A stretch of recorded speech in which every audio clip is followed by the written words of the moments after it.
নমস্কার, সৌরভ বলছি। আগামী 27 তারিখে দাঁড়িয়ে যথারীতি বৃষ রাশির সাপেক্ষে উন্নতি, ডেভেলপমেন্ট চোখে পড়ার মতন।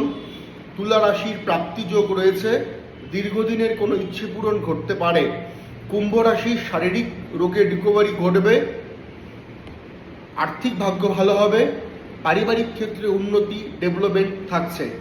নেগেটিভিটি থাকছে 27 তারিখে দাঁড়িয়ে যথারীতি কন্যা রাশির ক্ষেত্রে বাধা, একটা জরাজীর্ণতা লক্ষ্য করতে পারবো, ক্লান্তকর দিন একটা লক্ষ্য করতে পারবো কন্যা রাশির অ্যাসপেক্টে। এবং মীন রাশির অ্যাসপেক্টে ইনভেস্টমেন্ট শুভ নয়, গুরুত্বপূর্ণ কাজে সমস্যা বা হঠকারিতার মধ্য দিয়ে কোনো ভুল ডিসিশন আপনি নিতে পারেন আজকের দিনে। সেই বিষয়ে একটু সজাগ এবং কনসিয়াস আপনাকে থাকতেই হবে যদি আপনি মীনের জাতক কিংবা জাতিকা হন। এছাড়া যে রাশিগুলোর কথা আমি উল্লেখ করলাম না, তারা মোটামুটি আজকের দিনে মানে 27 তারিখে ভালো মন্দ মিলে একটা অ্যাভারেজ ফল প্রাপ্ত করতে চলছেন। নমস্কার, প্রত্যেকে বৈদিক জ্যোতিষের পাশে থাকবেন, সঠিক জ্যোতিষীদের পাশে থাকবেন। নমস্কার।